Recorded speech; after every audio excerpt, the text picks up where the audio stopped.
tassa bhagavato arahato samma sambuddhassa.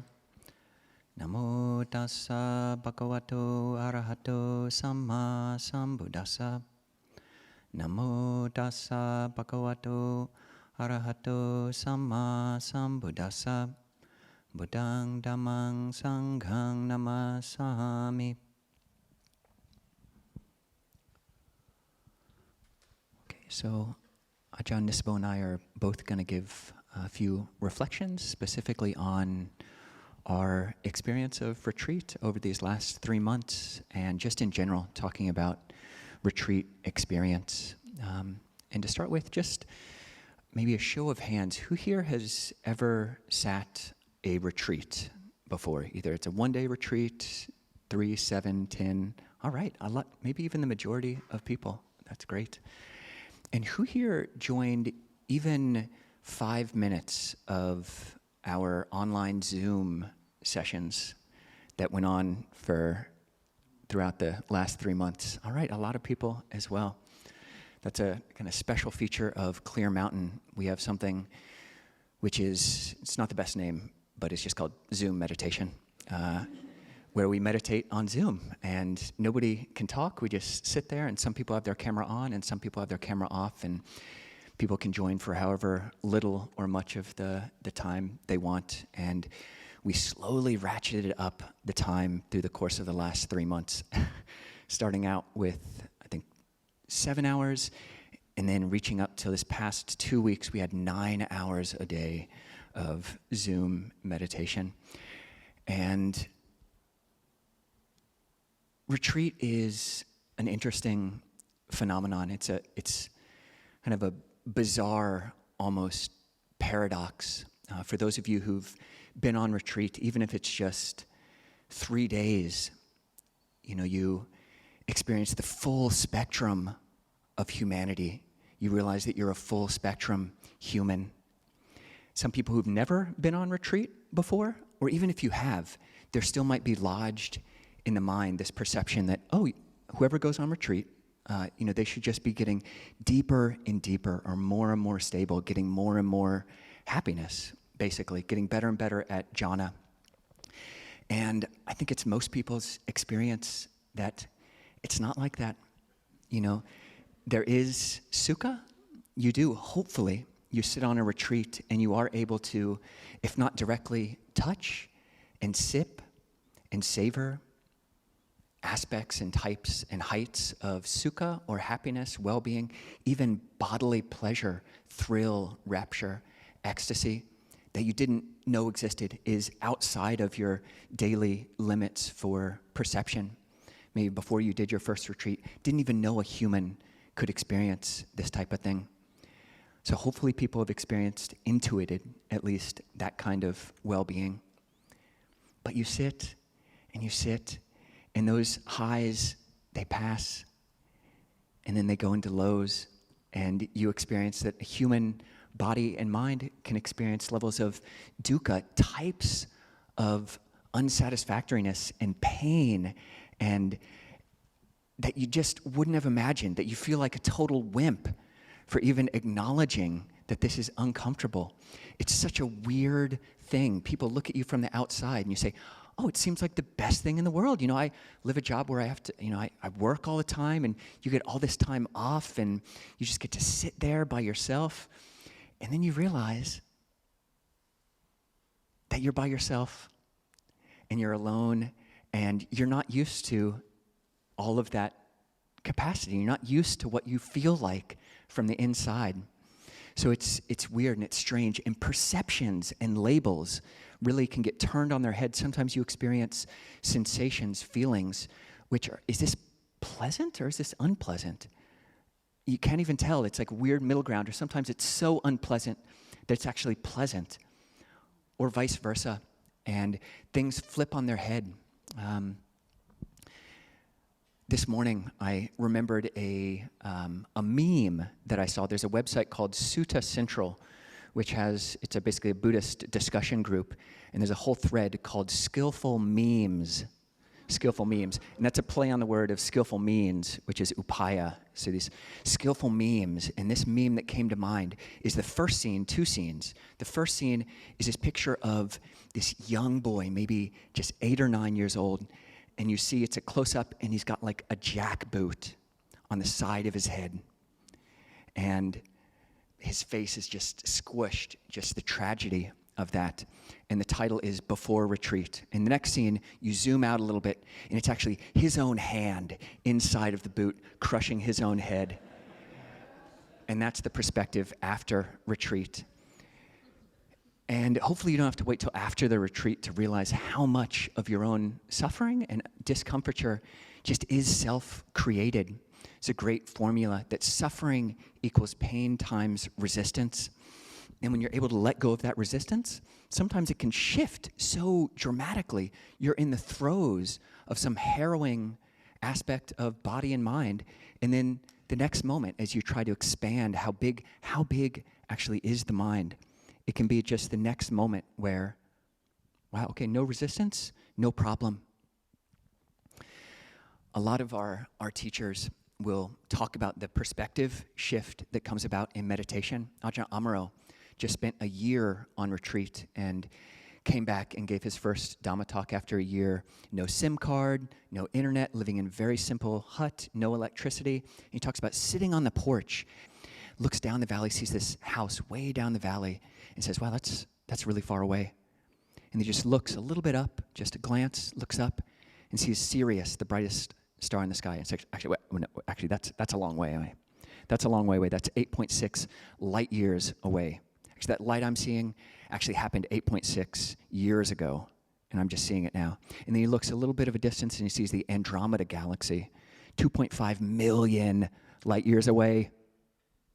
That's a lot farther. This perspective, what is close, what is far? Lumpur Cha, our teacher's teacher, also talks about this. He would pick up like a stick, the bell ringer, and he'd say, is this short or is it long? Anybody so bold to hazard a guess? I think you know it's a trick question. You know it's a trick question. Thank you, whoever said that. Long. Well, it is super long if you're trying to pick your teeth, but it's super short if you're trying to build a wall out of it. He would, as walking around the monastery, he'd see a big boulder, and he'd ask, is that heavy? And again, trick question. He says, well, not if you don't try to pick it up. Not if you don't try to pick it up.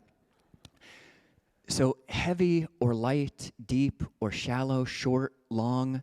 Was this a long retreat, 3 months? Was it a short retreat? Is this sukha? Is this dukkha? Things flip on their head. We get so fixated on our perceptions and don't realize how much wiggle room there is. Sometimes it'll feel like, okay, there's always a little bit of wiggle room. But I love when you can take the next step, which I call waggle room. A little bit, enough to get like a dog's tail into the room of your mind. Waggle? No? Nobody else? Nobody likes that? I'm glad I said it, because I've been holding it inside for about 3 months. Good. All right. Waggle room. I wish it upon all of you. My favorite one of these shifts of perception happened when the first part of this retreat, I went on a Goenka 10-day Vipassana retreat, actually with Matt. And on these retreats, very strict, noble silence. You go there and you don't talk at all. But before the retreat started, I talked with the teacher, and we realized that although he's American, he's married to a Thai woman. So we started speaking a little bit of Thai before we went hard and deep into noble silence. Didn't talk to anybody, hadn't said a word for 6 days, sitting the ups and downs of a retreat. Day 6, he decides, actually usually it was one of the retreat crew who would offer the meal, but day 6, he comes out and offers the meal. Hadn't talked to anybody for 6 days. He comes up and lifts up the first dish, which was this long tray of food, and he says, nak. He says nak, which means heavy in Thai.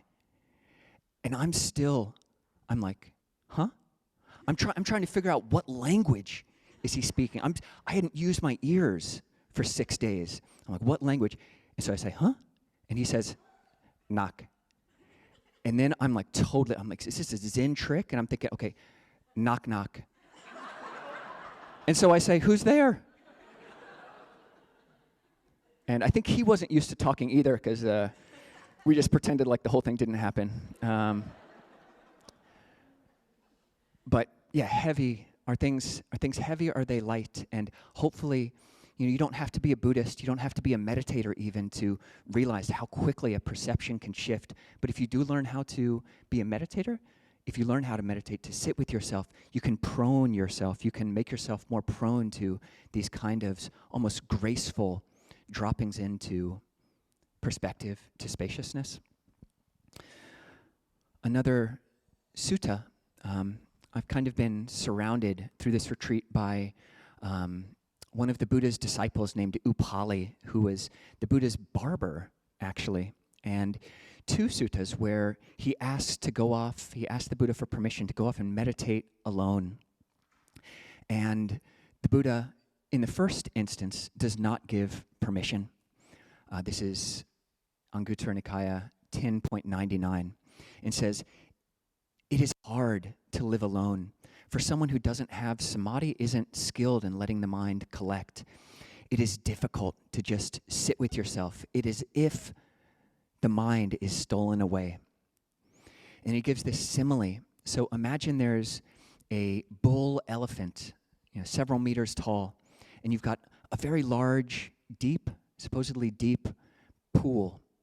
And this big elephant can go in the deep pool and just think, I'm going to play around and wash off my back and wash my ears, and just has a great time because he's a huge bull elephant, and he gets a footing. Whereas then, next simile, you have a little cat or a little rabbit, and it thinks, oh, the elephant can do it. I'm going to go and wash my back and wash my ears. And it tries, and it either sinks or it floats away. So too, if we haven't trained the mind in being still, sometimes too much seclusion can be a bit much, and you either sink or get pulled away. And initially, this can seem very depressing. You're like, a cat and a rabbit are a different species from an elephant. There's no way that a cat is going to grow up and become an elephant. But fortunately, the Buddha gives another simile. He says, okay, imagine there's this baby. When you have a little baby, they play in their poo and they play in their pee, and they just have a great time with it. Why is that? Because they're a little baby, and they don't know that that's gross. But they grow up, and they start playing. The examples are, they play games like somersaults and spillikins, whatever that is, and they love it because they're kids. But then they grow up, and they become young men, young women, and they enjoy themselves with sense pleasures. And then they think, okay, each of these stages, you get a measure of gratification. But then the Buddha gives this full elongated teaching about how to train one's mind, first in precepts and ethics, and then in sense restraint, and then in just being by oneself, sitting at the foot of a tree and learning how to relate to the mind's pushings, the mind's pullings, the mind's stirrings, the mind's agitation, the mind's slumpings. Certainly, if anybody joined some of those or many of those hours, I'm sure it was embarrassing for me, because I usually had my camera on, and I know there were times when I probably looked like a wet cat. Just totally slumpful. Don't even have any facial hair, and the slimy, just looking slimy on the screen, and feeling a little bit slimy at times as well. But we grow up, and you learn how to sit through these things, and the second Upali Sutta is more all-encompassing. Here, this is Anguttara 7.83, where Upali comes up to the Buddha and asks, can I go to seclusion? And the Buddha says, yes. Here's a very short teaching. He says, those dhammas, those qualities, those mind states, those meditation objects of which you may know. So basically, if your meditation involves these 7 things, then you're on the right path. No matter what your object is, if it's the breath, if it's scanning, if it's making mind big, if it has these 7 things, then it is the Dhamma, it is the discipline, it is the teacher's instructions. What are those 7 things? This is a checklist for your meditation, for your Dhamma life. It is this meditation, is this mind state leading to disenchantment or unhooking, this spaciousness? Is it leading to dispassion? Is it leading to cessation, not being totally fixated? Is it leading to full knowing? Is it leading to peace? Is it leading to awakening? Is it leading to nibbana? So if it leads to these 7 things, you may definitely hold it is the Dhamma, it is the Vinaya, it is the teacher's instructions. So for me, that was my main meditation through the course of the retreat, no matter what my object, and it did change, but just any one of those, and I'll say that list again, okay? Disenchantment, stepping away, non-annoyance, dispassion, cessation, peace, clear seeing, awakening, and nibbana. Any one of those. Remember any one of those and see if your path, if your mind is tracking those things. So I wish you all well, especially the guy who said Jesus Christ. I wish you were in my hut some of those days when I was feeling like a sloppy cat. So you would have brightened my day. So I'll pass it on to Ajahn Nisabho.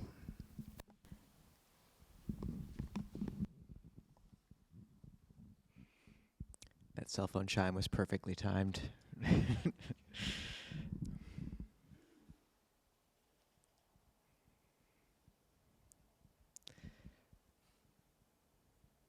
I got to live next to Ajahn Kovilo these last 3 months, and you didn't look like a wet cat very often, Ajahn. But it really is rare and a pleasure to have a monastic brother who is so aligned and willing and interested in taking that time on retreat. And it was interesting, the end note of my retreat, actually, though it ended officially yesterday, was after last Saturday, I was invited to sit with someone who had just entered home hospice and was in the process of letting go of the body. And I was with her Saturday night, and she passed away Sunday morning. And it was fascinating to come from all this bright activity at Clear Mountain, the kind of joy of a community gathering, land acquisition, AV dynamics, and other elements, and to come into a quiet room with an acquaintance that I realized I'd met many, many times in the Buddhist conception of death. And to feel his presence in the room with this beautiful being who is passing away, and her body so frail, and yet this luminosity and majesty of spirit when I was able to close my eyes and just sit with her. And I've never, I tried to say a few wise things at first, but words are so trite when brought into the space with death. And so in the end, what felt deeply meaningful was just to sit with her for 15 or 20 minutes and then chant. And watch as all these activities of the mind, all those words, revealed their frailty and the fragility. And the heart was allowed to fall back into a quiet and bright place, utterly human and humble, that lives in each of us and resonates and is not attached to personality or person or individuality. And to feel, sitting across from me, breathing her final breaths, someone passing to another stage, and to see how, when it comes down to it, this is the most important thing to remember, is no matter how much our eyes get taken by the shifting visions of world, occupation, news, and so on, that in the end, what we have is the brightness of heart that accompanies us onward. this old friend death which comes and visits and makes himself known. And as each word collapses like a chair underneath us, it can feel like a betrayal until you realize all it's trying to do is bring you to sit on solid ground. It didn't look that pleasant actually in this case, but but that's what I think of retreat as, is some might look at trying to build a monastery and think, the monastics pulling back for retreat is counter to the dynamic currently at work with land search, acquisition, building.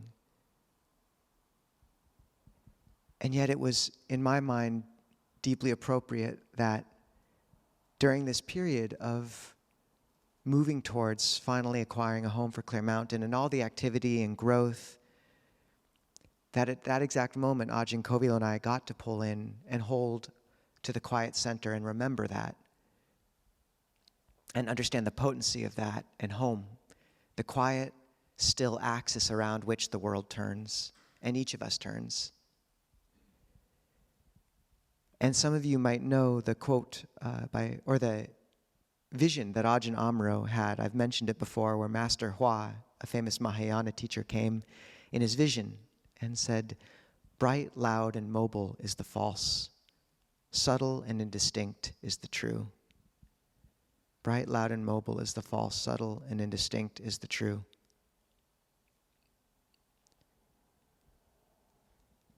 And this is the compassion of the Buddha, where he laid out a 3-month period for the monastics where we are supposed to stay in one spot, remember why we became or set off on the holy life, focus on formal practice.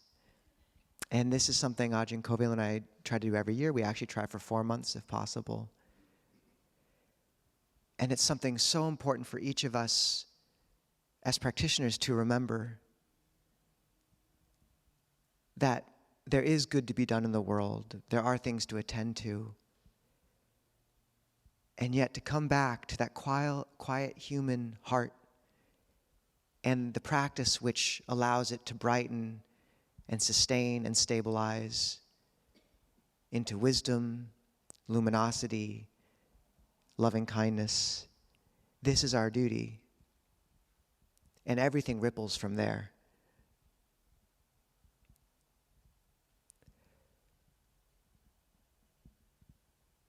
So the reflection from retreat for me was first to emphasize again the hope that each person here, because practice, like Ajahn Kovilo said, is hard. We are, so many of us, dripping wet cats and rabbits time and again, trying to shake off. And is it okay? Wow. That's a whole different chair, I think. Okay. It's okay, yeah?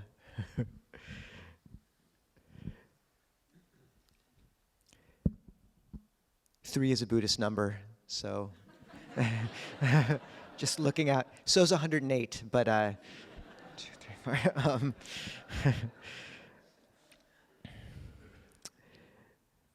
But to remember to come back to that in each of us, because when we practice day to day, it can be a bit like treading water. It's good enough, but it becomes rote. And it is really true, you want to keep a strong daily meditation practice. I find sea changes in people's practice at 20 minutes a day, 45 minutes a day, and an hour and a half a day, those key transition points. But 20 minutes a day is basic hygiene for us as practitioners. It's like brushing your teeth. And to know that it's very common to become disillusioned with that and to have difficulty. And to also remember that what practice does is it should be approached with playfulness and interest, that we can bring, that what we're doing is cultivating a skill of bringing up nourishment and joy in the heart. The Buddha said that joy leads to rapture, leads to concentration. We brighten the heart, and then it is willing to calm. And so how do we bring up joy internally? How do we access that quiet and precious gem in the heart of loving kindness and peace, and cultivate it as a skill so that we have a refuge internally and a wellspring of goodwill and goodness to give to those around us? And we have to feed less off of the world and can more radiate goodness into the world. This is what meditation is supposed to do. And if you are discouraged and have found techniques work for a time and then they do not, you are in good company. And yet to really continue trying, trust in these other aspects of the path, giving, community, faith. But take time outside of your daily life to go on a retreat or two every year if you can. Go visit a monastery. Cloud Mountain's nearby and is very affordable. They have scholarships. Abhayagiri or monasteries are completely free. And understand the importance of kind of really not giving up. Revitalize your practice because it requires that dedication. Every month you can take 1 or 2 days, if possible, maybe 3, to go pull in a little bit. Every week can you take an uposatha. But remember that if we don't give careful attention and keep our finger on the pulse of that quiet space in our hearts, it is easy to lose. The Dharma speaks to us sometimes in the voice of a lion, in those moments when a clear intuition burns in you, but so often we follow it like we would follow the trail of a deer. You have to have your eyes attentive to a quiet voice, a rustle in the bushes, in the trees, and be willing to follow that gentle onward beckoning. And that is what meditation is so essential for, is dipping below the surface into the deep waters that are still and clear. So to remember that. And just to bring the practicalities of retreat, the tools. For so long, I found that most of the meditation techniques that would be held up by my teachers really were just perceptions, mantras, or focusing breath just at the tip of the nose, which never really worked for me. And then I began to understand and become acquainted with teachings by Ajahn Jeff, Ajahn Nisabho, Ajahn Suchito, based in Tanpur Lee, a famous Thai teacher who began exploring anapanasati from the viewpoint of the breath and the breath body that moves through these channels energetically. That pana, what is known as prana in Vedic terminology, is a subtle energy that moves through the body, and that what you can do in meditation, if you resonate with this approach, is to cultivate those energies to brightness, refinement, and a nourishing and healing quality, a wellspring of goodness and well-being that's yours and accessible regularly. And Ajahn Jeff has a great book called With Each and Every Breath around this. Systems of mapping that breath body onto our own body are very similar, whether it be Vedic or Chinese, and the Chinese system is so refined. But this retreat, I owe a great debt of gratitude actually to a teacher here named Jason Bartlett, who has a website called Luminous Dhamma, and he really gave a language to some of these things that I've been working with for a long time that was very useful. It's based in Taoist conception, but effectively moving through a process of calming the mind, allowing it to settle onto the breath slowly. And that when the awareness is brought to the breath, allowing it to settle, say, onto the tip of the nose or around the center of the heart, and that as you follow the breath, it harvests the brightness and the energy from that. And that then you can connect awareness to one of these energetic centers, whether it be the lower dantian, what the Zen called the hara, right below the navel, or if you're a woman, at least this is what Jason says, and I think he knows these things as well, is the heart dantian actually is very effective for a beginning point. And that step 2 is connecting that nourishing breath to that energetic center by focusing awareness on those sensations as you breathe and trusting that energy to gather, and you'll sense a real, potentially, sense of nourishment and a wellspring of refreshment, of nourishment, what in some Buddhist terminology is called piti. And that after staying with that for a time, just appreciating the rise and fall, and if you can't find those energetic centers, to place a finger over them to find them. That there comes a point also where that energy steams into a refined movement of almost a refined breath energy that circulates and rises and moves throughout the body and even beyond. And in that case, really relinquishing control and allowing it to circulate and open up channels. And that if you allow that, breathing the whole time, not keeping it kind of boxed in, but really trusting it to guide you, having its own intelligence, that after a time that cycle runs out, and then you come back, allow the mind to coalesce back onto the breath, harvest the energy, connect it to the relevant dantian, whether it's the lower if you're a man or the heart if you're a woman in this conception, I don't know why. Allowing that to gather and sense the pleasure coming from that, the sense of nourishment. And then that third step of allowing that to steam up again and surrendering to that healing and nourishing energy that moves throughout the body and mind. And I know that's not nearly enough to work on too much, but just cracking open a doorway, and we'll speak more about this in coming months, I think. But to say that chiefly, what is so important, I think, is to, if a technique has ceased to be relevant for you, if you find meditation to be dry, really to not give up, to look for different techniques or approaches that might be meaningful, whether it means reading Shyla Catherine's Wisdom Wide and Deep, whether Lee Brasington's discourses on the jhanas, whether it be kind of looking into Ajahn Sucitto's Breathing Like a Buddha, the book, Ajahn Amaro's Inner Listening about the sound of silence.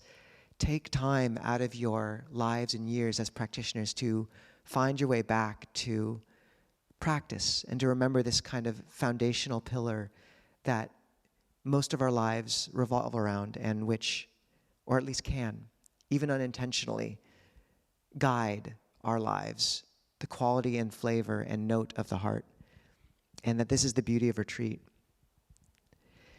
So, just to finish by expressing deep gratitude, it's very rare in the world that you get a chance to pull in for this many months and weeks together, and we're so grateful for the community for supporting that, both in providing the requisites of food, clothing, dwellings, medicines that were needed, and by just supporting us as monks, understanding that this is a key part of our monastic life, and that for us to do our duty, we need that time.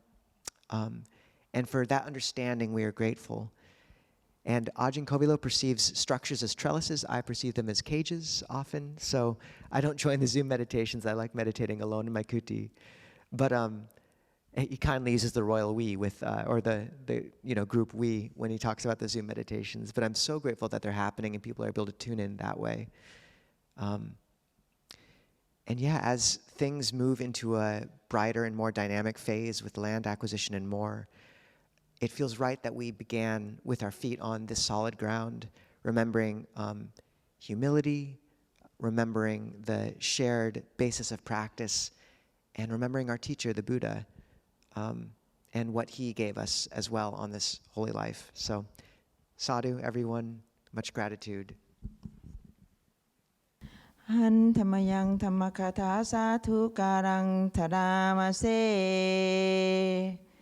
สาธุสาธุสาธุ anumotami.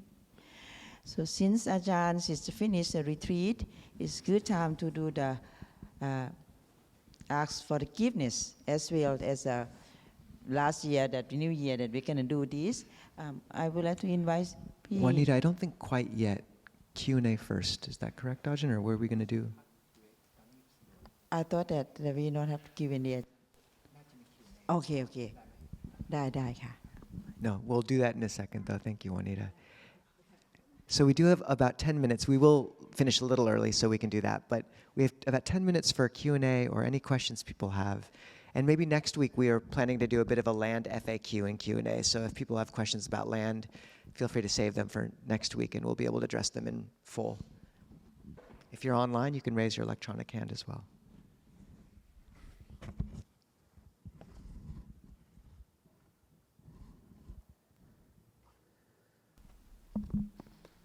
Hello. So, as a question, on the topic of the, you might say, variation between, for example, sukha and dukkha, or perhaps kind of, in other words, the exceeding of the boundaries around what those are. This might be an odd question, but as someone who is transgender, who is non-binary, where there is that also gender fluid, where there's that gravitation or you say variation between, for example, male and female, but also being neither of those things. I was curious if either of you had any, I guess, thoughts, words regarding that. Sorry, say the question, please. Oh, again? So, I guess regarding, you might say, the conception of gender or the self, or I guess variation between, say, those things. What would you have anything to say on that?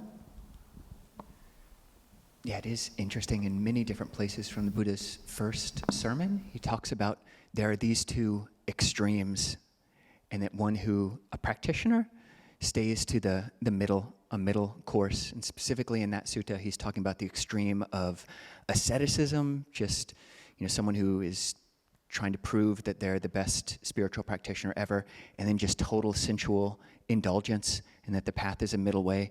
But you also find this, neither this pole nor the other pole, neither inside nor outside, both inside, both outside, neither.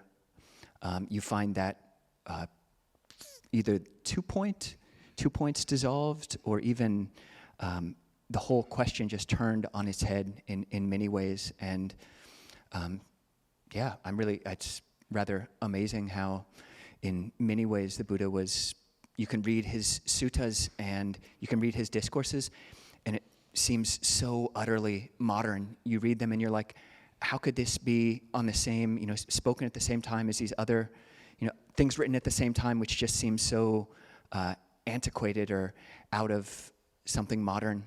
So just an initial thought. But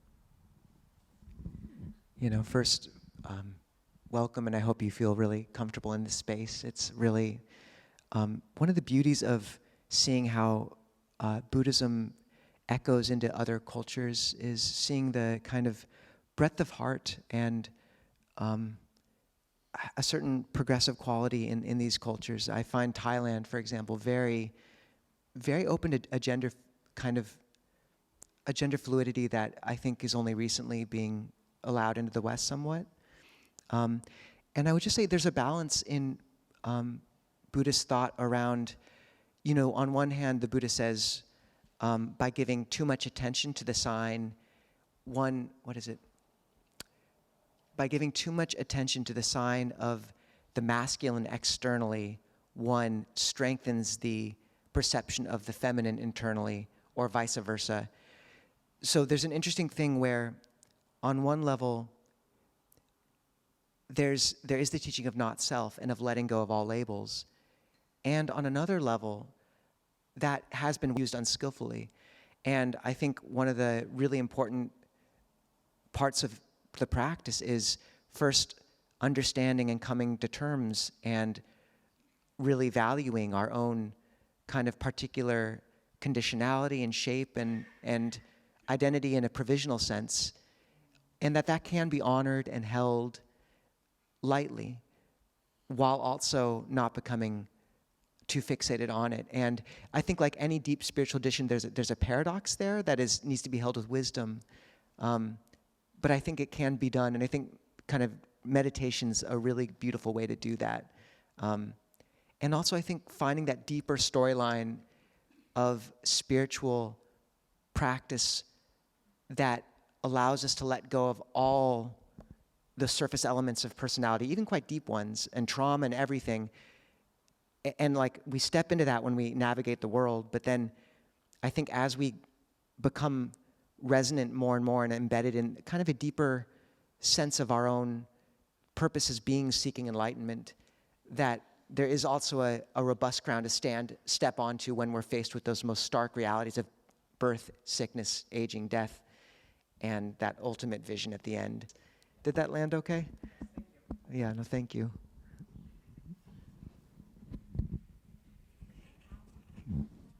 Yeah, Mike over here. In Thailand, monastics are considered a third gender. It's something worth noting. I was just thinking about the Bhikkhuni Samyutta, where the nun is dealing with Mara, and Mara is saying, "Who are you, woman, with your two-fingered knowledge?" And then she goes on to say, "Who are you, Mara, man or woman? It doesn't make a difference." And I can't articulate it fully. My guess is that you could. I just wanted to bring that up to maybe expand on it if you wish to. Thank you. Yeah, great point. Encourage people, especially the Therigatha. You brought up the Bhikkhuni Samyutta. There's so much. Some of the earliest, I think the earliest female poetry occurs in the Pali Canon in the Therigatha selection. And yeah, so many great suttas from enlightened nuns and awakened people of multiple genders. And it is fascinating. One very cool sutta, someone comes up to the Buddha and says, "Are you a god?" And he says, "No." And they say, "Are you a human?" And he says, "No." And they say, "Are you like a naga or a dragon?" And he says, "No." And they say, "Are you male?" And he says, "No." And they say, "Are you female?" And he says, "No." And then they're just totally like stumped, like, "What? So what are you?" And his answer is, "I'm awakened, I'm awake." And I think that's just the best punchline. I mean, I think that's a great thing for all of us to aim towards, So, yeah, thank you for bringing up that Samyutta. There's an interesting paradox with Theravada, where it seems we have a lot of bright lines, rules, distinctions. It's very visible.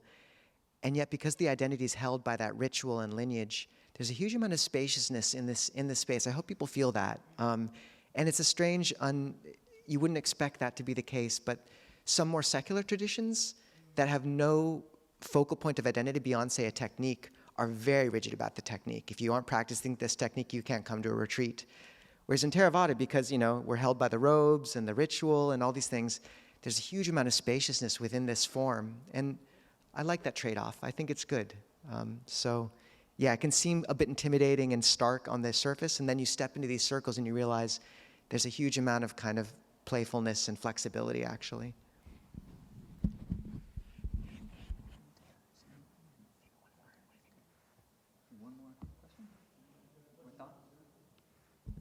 Yeah, please, person on Zoom.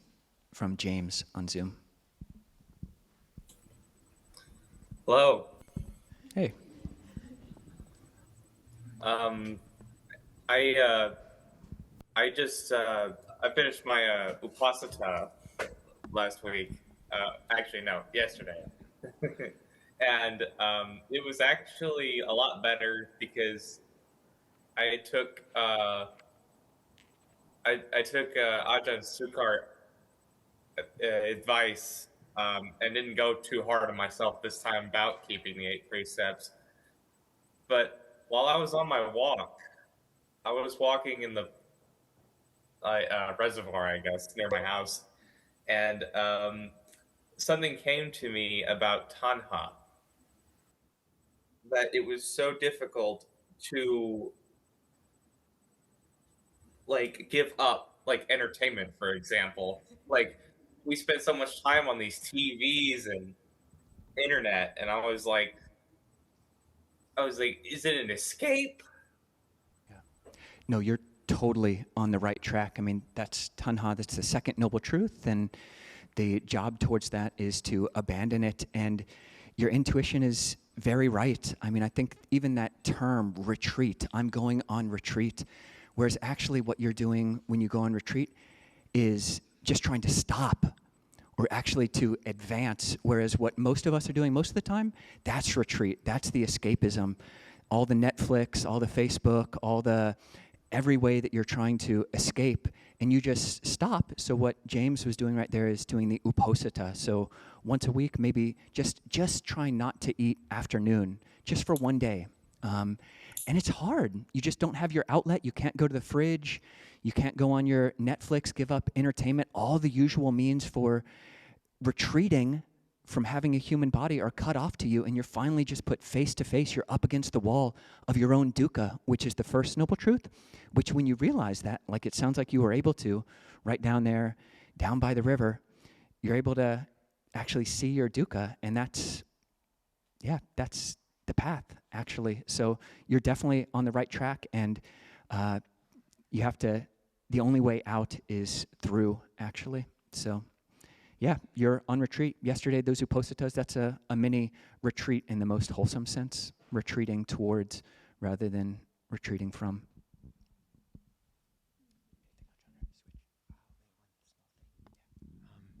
Yeah, and just to say, we ended a retreat at Cloud Mountain once, and someone, we said, look, when you go back into the world, things are going to speed up a lot. And this person with tears in his eyes said, I think it's the world that stopped. I think, all of us have actually been moving quickly towards something, and it's the world that stopped or has been stuck. And I think that's a really relevant point. Is one of the definitions of tanha is tatra binandini, delighting now here, now there, jumping from Netflix to food to things, and we just lose all our potency. It is appropriate you are walking in a reservoir because it's a good simile. Like we want this water to fill up in a vessel in a container which can hold it. And the problem is that we keep poking holes in it and cracks that the water all escapes. And those are the various distractions and the things that feel trivial and like a waste of our time that makes us live a life not worthy of our death. And what we want is to create a cool and sustained reservoir of water that is still enough that that surface reflects perfectly the sky, and that's wisdom. Yeah, I think it's actually very good, similar for what tanha does, is draw us away from that kind of centered spot. Thank you, James, and thank you, everybody. We'll shift into